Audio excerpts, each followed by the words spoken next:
I'm Gilbert Cruz, editor of the New York Times Book Review, and this is the Book Review Podcast. It's June, which means we're right on the precipice of summer.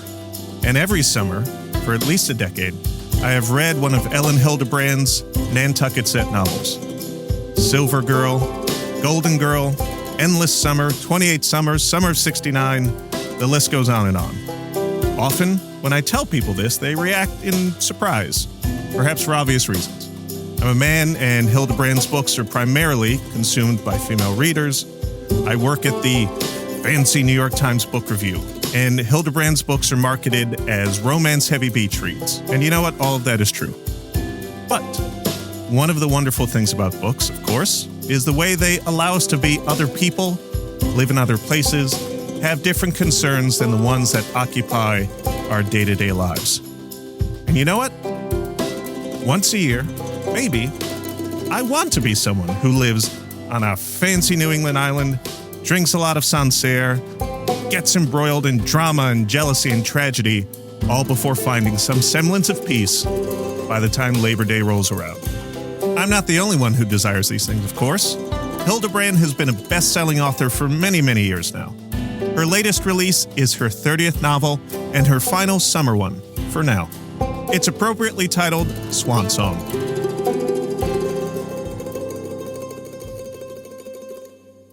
Elin, welcome to the Book Review Podcast. Thank you, Gilbert. So happy to be here. So, you're doing great. People love these books. What are you doing? Why is this the last one? And what does that actually mean, given that authors, directors, artists of all sorts are always saying that they're going to take a break, retire? This is a very intentional retiring. I believe the Washington Post broke the news like 3 years ago. So everyone has had plenty of time to sort of question, and I've had time to think about it. And the business plan that I've been on basically since the year 2000 is one Nantucket summer-based book a year. And what I found in the last 3 or 4 years is that it's gotten markedly more difficult for me to come up with fresh takes on Nantucket, on the beach, on the scandals and dramas that would be appropriate for a beach book. I've done them all. I've set books at restaurants. I've set books at hotels. I've set books during weddings. I've ventured over to the vineyard. I've done a historical novel. I did a murder mystery. And I am, quite frankly, I'm at the end of my reasonable material. And so I decided, rather than just spin the thread out until it snaps and somebody says, this is just not as good as her other ones, that I would very intentionally say, okay, the Nantucket summer books are coming to an end. Mm-hmm. With Swan Song, yes.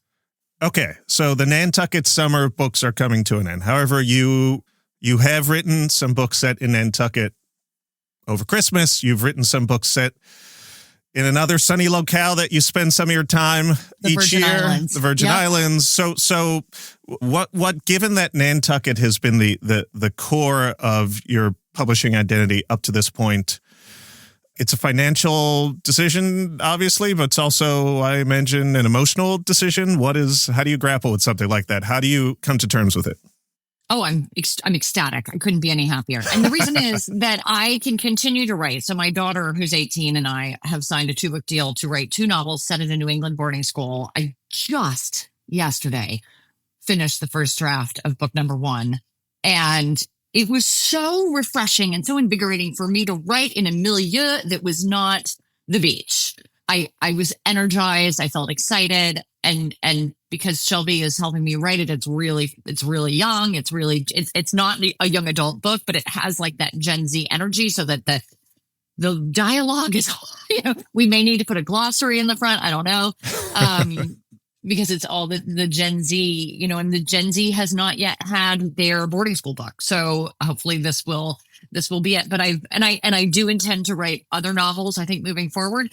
The business of publishing the way I've been doing it, Gilbert, has put me constantly on deadline for the last 24 years.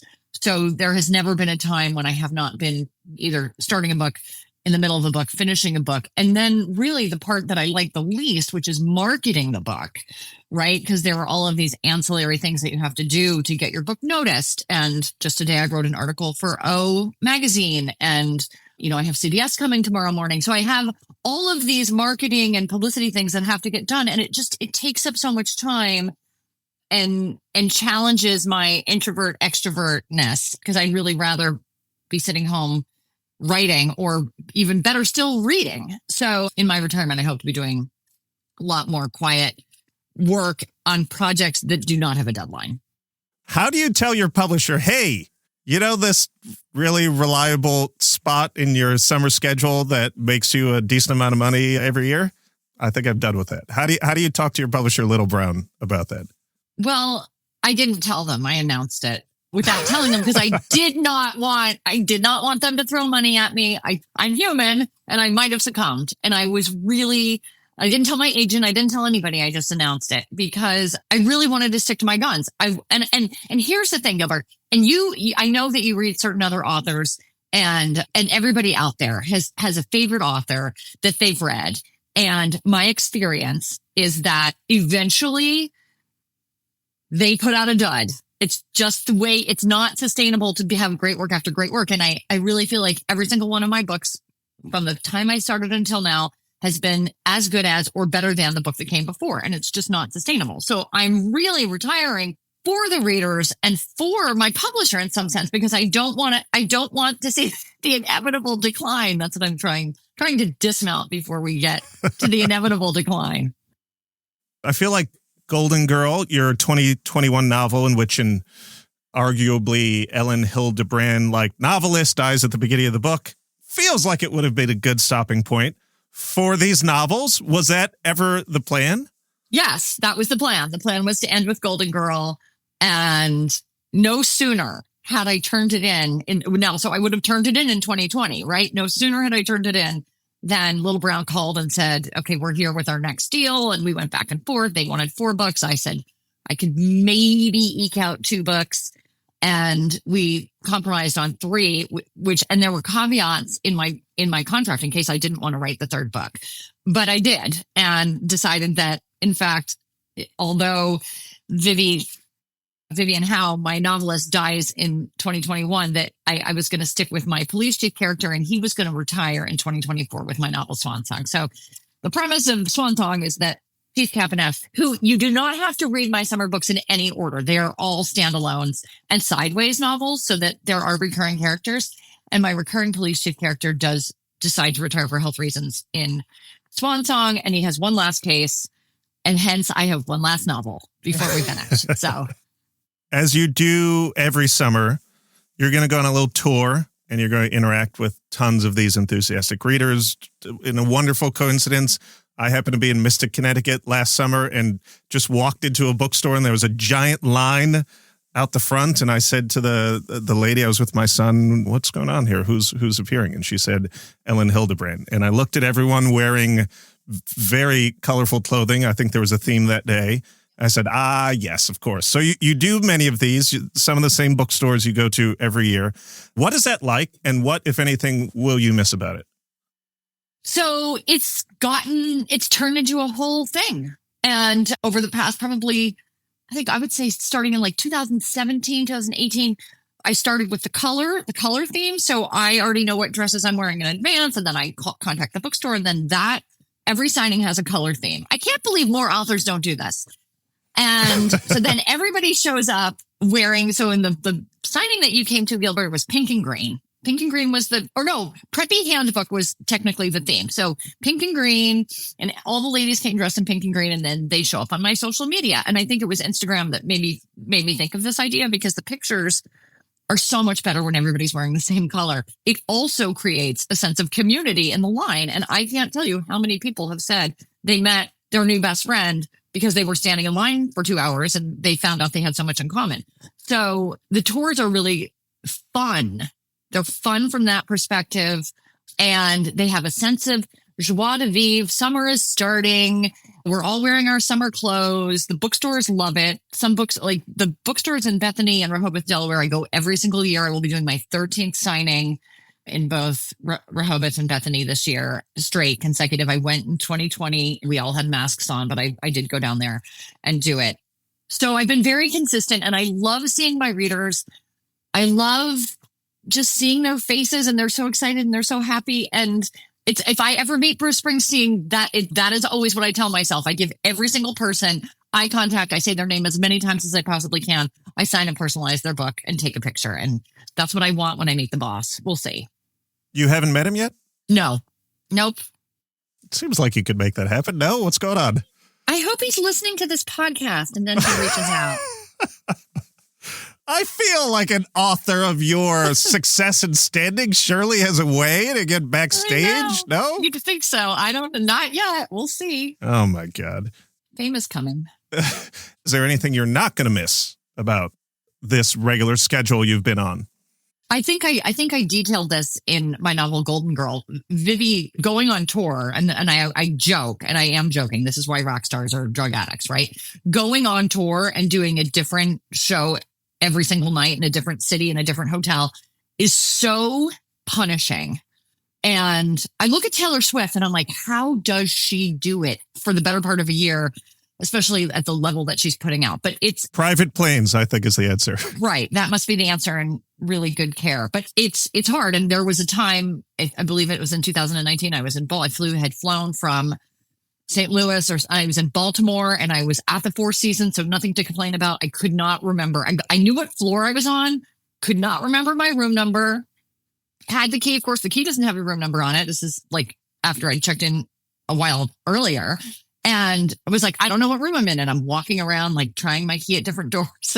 I almost started to cry because I was so tired. I'd been in so many hotels and I couldn't get back to my room. So from that perspective, when you're away from home and there's a sense of loneliness, I think, because although you're surrounded by people who love you, my kids and my family and my friends were all back on Nantucket. So it can be punishing and a little bit strenuous from that point of view. One thing I'm curious about is I feel like fans of authors, or really anyone that they've been attached to for a while, maybe feel like they can share their lives with them, even if in these brief little moments when they meet them in line or what have you. Every single tour stop, you're hearing someone tell you maybe a personal story, and you want to be there and you want to be emotionally open to them and you want to listen to them. But it's I can imagine it can be a lot. I mean, it can be. At the very signing that you came to in Mystic, Connecticut, I had a woman come through, and her daughter was one of the children that was killed at Sandy Hook Elementary School. And she brought her picture, and I still have it. And I still have it in my suitcase. I'm getting packed for this season, for this summer's tour. And I have this little girl's picture in my suitcase. And it's to remind, I'm sorry, I'm getting emotional. It's to remind me that's the thing, is like every single person that comes through that line has a story. And maybe it's not a novel, but when they share it with me, it's such a privilege. I'm not necessarily ever going to use any kind of storyline related to that. But the fact that she found any kind of solace, Gilbert, in her darkest hour, that she would read my book is just, it's so humbling, and it's such an honor. Did you have to take a break? Like, how do you go on to the next person in the line? Well, I think I did.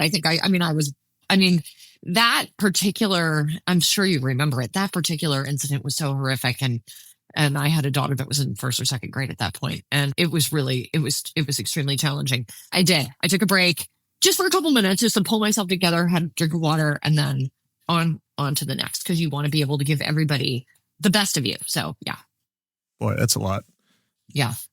And this is something you've talked about many times. You were very open when you had your health challenge many years ago. And I feel like that sort of being very open about that with your fans and in the media also opened up this dialogue between you and them that maybe did not exist before.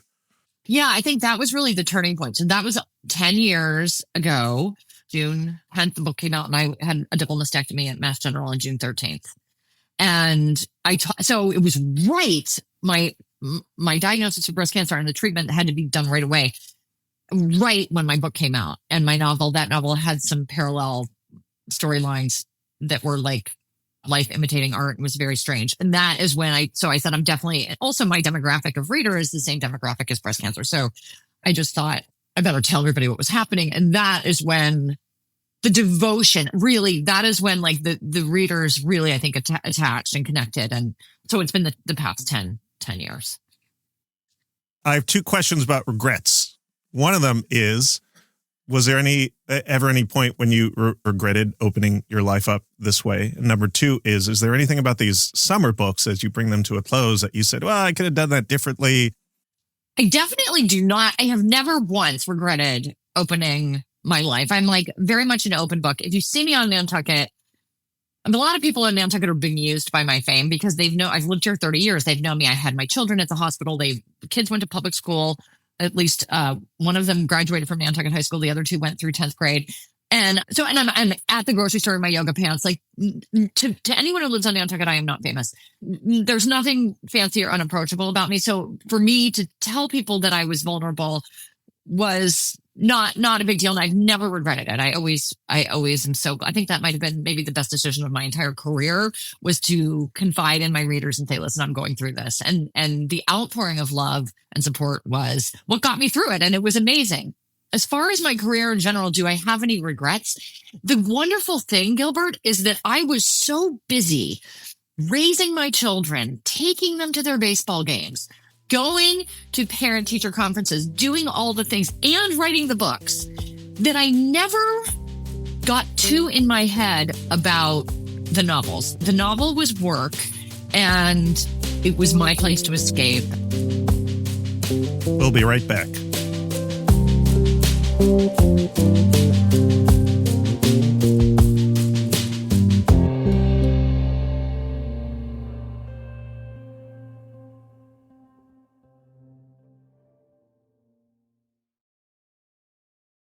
Welcome back. This is the Book Review Podcast, and I'm Gilbert Cruz. I'm joined by Elin Hilderbrand, and we're talking about Swan Song, her final Nantucket set summer book. Elin, I have to ask, what is it like to write about a place like Nantucket when you live on Nantucket and it's not very big and you're putting real places in there? And have you ever had any static from anyone that you lived with? That is the number one question I'm asked at every single signing, every event I've ever done. I'm glad to have asked an obvious question. Do you? Well, the question they ask is, do you put real people in your books? And then living on a small island, what is that like?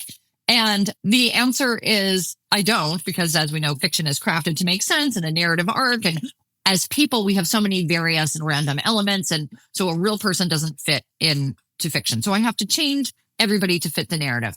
And because of this, Gilbert, no one has ever identified themselves in one of my books. When I first started out, like my first, 6 or 7 books, I was nervous about putting real places in the books because I wasn't sure, like, was there a rule against it? Did I have to go ask, which I definitely did not want to do, because I didn't want to have anybody saying, well, what is going to happen in my restaurant or whatever. I just didn't want to have to answer to anybody. So I did some real places and then some places I made up. Then, of course, what happened is the books became fantastically popular. And then everyone was clamoring to be included in the next book.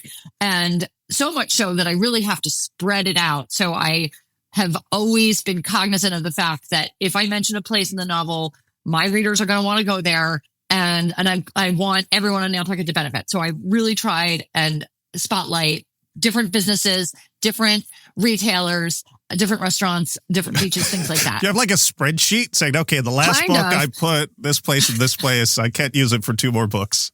Yeah, basically. Yes. I have a memory like a steel trap. So I remember like what appears in each book and I know what I haven't used.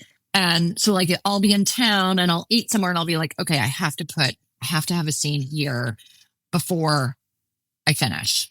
When did you start to realize that, and tell me if I'm exaggerating this, but that your books were having maybe some sort of effect on the local economy?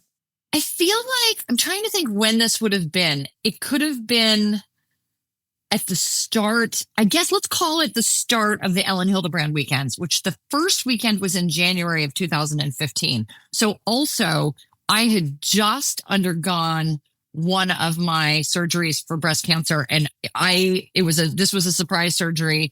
It took me off guard. The weekend had been planned for months and I went anyway. And I was on some pretty serious painkillers, but I did all the bus tours myself. These women came from all over the country.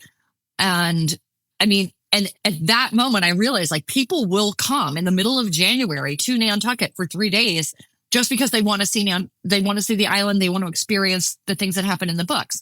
And then after that weekend, you started seeing something that we call Ellen, or I call it Ellen tourism.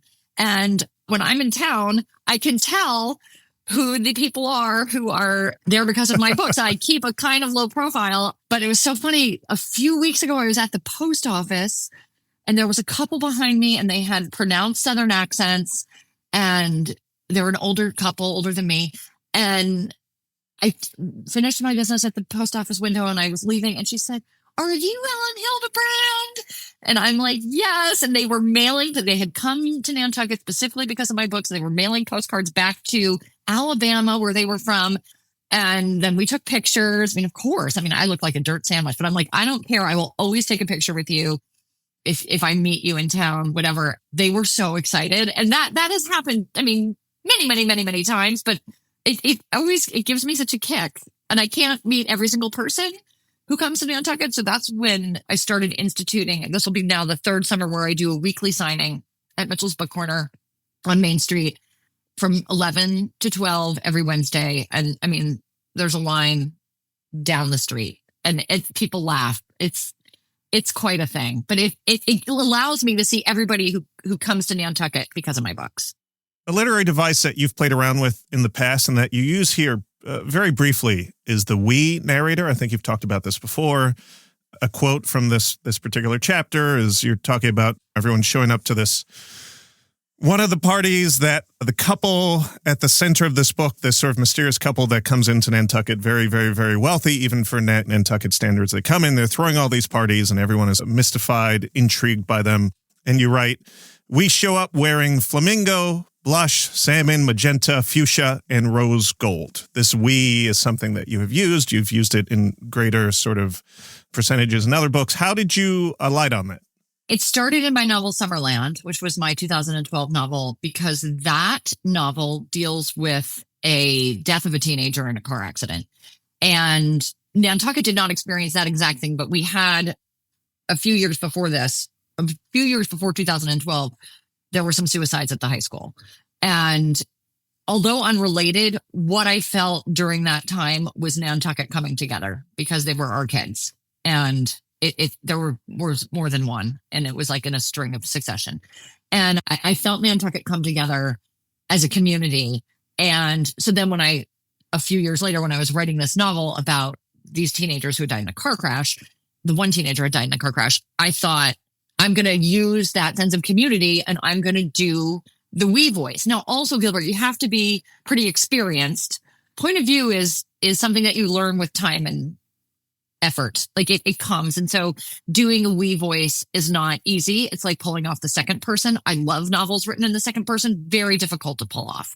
And the first person plural, the we, is easier, but you need to have a certain level of confidence as a novelist. So I don't think I could have used it before then, but it was in Summerland that I decided that I wanted to use the we. And then it gave so much surface energy to that novel that I kept using it because I'm like, this is working. And then from the we, then you can splinter off into individual points of view that are not main points of view. So it gives you like a lot of leeway. Yeah, it gives you a flexibility. Yeah. I'm curious a little bit more about this we, because you had a couple lines in this book that made me think about it. As a longtime resident of Nantucket, how do you think about that we? And what I mean is there's one character in the book early on, she arrives on the island. She can't necessarily afford to stay at a fancy hotel. And she says, "Where do poor people stay?" You have another character that volunteers at a food pantry.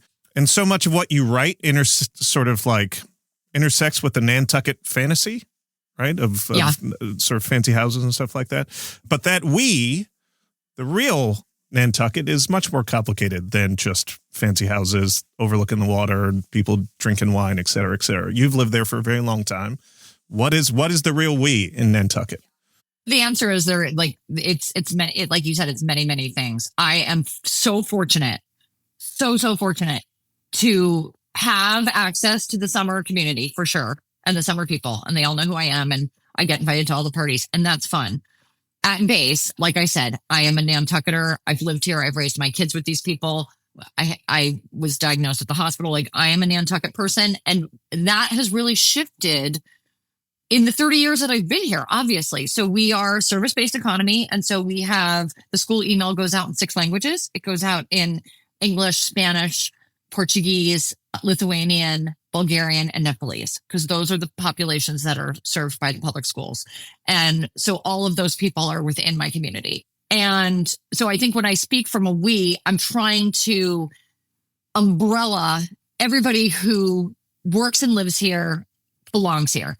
And there is no, in my mind anyway, no distinction between the fancy yacht club people and the people who are working at the Stop and Shop.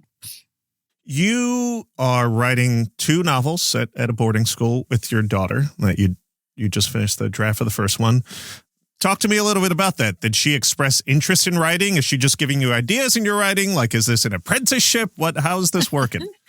So she started at St. George's School in Newport in the fall of 21, and she was a sophomore. She was slated to go in the fall of 2020. That did not happen because of the pandemic. So she started as a sophomore in 2021.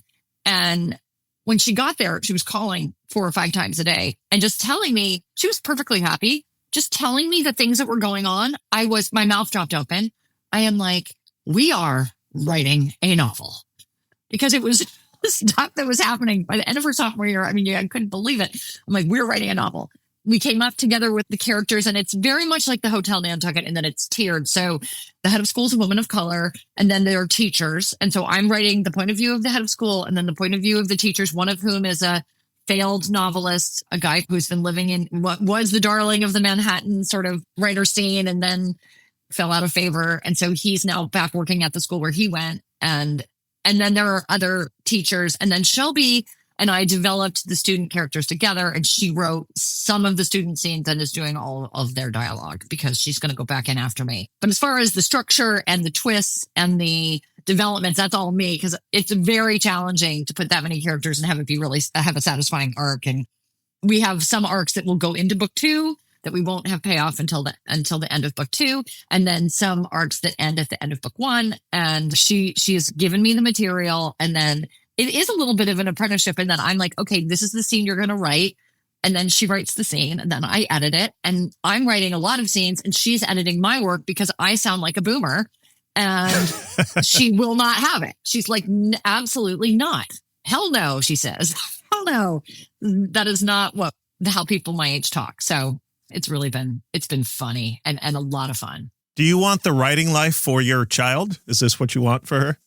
As I'm sure you're aware, you either have it or you don't. And I think it was John. I was at Iowa, and John Irving came, and he said to us, this auditorium filled with aspiring writers, he said, if you can do anything other than write, do anything else. And I couldn't do anything else. And so I knew that I was going to be a writer. And I feel like that you either have it or you don't. I think she'll probably end up working in finance, if I had to guess. She doesn't quite have the bug that I have. She enjoys it, but it's not, I don't think. I would be shocked if she ended up being a novelist. So it's been decades since you went to the Iowa Writing Workshop, one of the cathedrals of American fiction writing.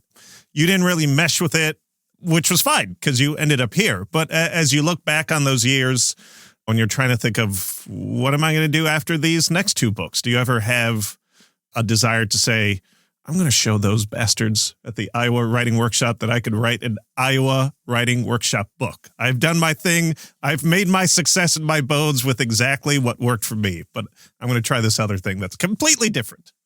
I mean, maybe. Yeah. I'm worried that I only write one way, because I'll tell you what about the boarding school book. Although the setting is completely different and the characters it's a completely different world, it sounds exactly like me. Mm-hmm. And so anybody listening who's worried that the boarding school books will be too much of like a departure, they are very on brand, Elin Hilderbrand. So then I got worried, because I'm like, can I actually, could I write something really serious? I mean, I don't know that my personality will, I can try. I mean, I wrote stories in Iowa that were good enough. I mean, I did get one of the top fellowships there. How I got it, I have no idea. But somebody liked it. Somebody liked my work.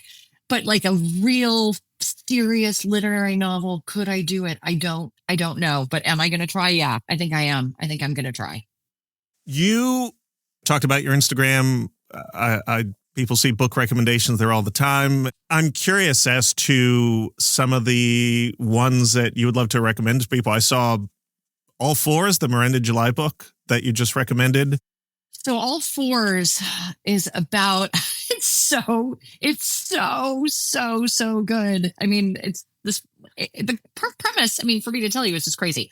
A woman gets a check from writing a jingle or something. I can't even remember. She gets a check for $20,000. She decides she's going to take the money and go across the country to New York and take all these meetings. And she's some kind of mixed media performance artist. It's really unclear. And she stops 30 miles away. How she thought of this, I have no idea. She stops 30 miles away from where she lives in Los Angeles and ends up staying in a motel. She takes the $20,000 and redecorates the motel room to be like this room at Le Bristol in Paris. And then she starts having this affair. And I don't want to say anything else about it. It is riveting. And beyond the sort of surface energy of that, it's about women getting to their middle 40s and just asking questions about their purpose, I think, and also their body's purpose. And as they start to head into perimenopause, and what does that mean? And what does that mean sexually? And what does that mean emotionally and psychologically? And so it is, but beyond all that, it is just a fantastic read and extremely, extremely satisfying and unpredictable and energetic. I freaking loved that book. I'm also going to recommend the book that I'm reading now, which is the polar opposite, which is In Memoriam by Alice Wynne. Have you read In Memoriam, Gilbert? I have not, but we wrote a profile of Alice Wynne last year, I believe, pegged to that book. It is going to be, there's no doubt in my mind, it's going to be my best book of the year. Now, it came out in 23, so I'm reading it. I'm reading it actually a galley, because I got the galley and I looked at it and I thought, do I want to read this? This is about two boarding school boys who come out of their boarding school in England and go into and they're in love, and they go into World War I. And I'm like, do I want to read a World War I novel? I cannot put this down. It is unbelievably great. And I'm just absolutely in this novel's thrall. It is so amazing. It's an instant, as far as I'm concerned, an instant classic. It should be read by everybody. I mean, that's quite a recommendation. It is so good. I'd love to ask you a little bit about sex in your books. All Fours, as I understand, I haven't read it. It is pretty raunchy. You have a little bit in your books, but I'm curious as to how you have to modulate, making sure you don't have too much. You don't have enough that's going to turn off some of your readers who maybe are not necessarily comfortable with certain words or certain scenes or what have you. So I started out, this is such a funny story. I can't even remember it, but my second novel is called Nantucket Nights. And I think there must be some sex in that book. Like I said, I can't really remember it because my grandfather, who at the time, I don't know, would have been probably late 70s, early 80s, said to me, okay, I read that book. It was quite spicy. How did you learn all that? Did you read it in a magazine? I'm like, Pop-Up, I'm married and I have 2 children. Like that, it was so hilarious. But then I realized like my grandparents are reading these books and everybody in their retirement community, which they were very prominent citizens, everybody's reading this book. So I always had that in the back of my head. And then my grandfather died. Things got a little spicier. And then I got a letter, Gilbert, that came to my house. How this woman got my address, I don't know. And she said, I am disgusted by the sex in your books. And it's really off-putting. And I wrote back to her and I said, ma'am, every single one of us is here because somebody had sex. I'm like, it is just a fact of life. And then she was so excited I wrote back that she seemed to have dropped her initial complaint. But I am always cognizant of the fact the less anatomical it is for me, the better. You can convey the desire a lot of different ways. And so for me, it's always conveying the desire without getting too graphic about it, because some people really love it and there are books for them. You are about to enter the second season of a podcast that you and the marketing director at Nantucket Bookworks. Yes, the marketing director. Yep. Tim Talks Books. He's a book influencer. And I follow him on Instagram. The two of you do Book Speech and Beyond. Your first season had a ton of best-selling authors and wonderful authors. Why did you want to do this on top of everything else? It's a lot of work. Yeah, I didn't want to do it. And this is always the best answer. I was not interested in it. Right. Yet somehow I did here I not am. want to do it. I said something to Tim, like, when I retire, we should do a podcast. And Tim is the person that sits in the basement with me and Mitchell's. We send out 8,000 pre-orders. We're sending out 8,000 pre-orders this week across the country, books that I've signed and personalized.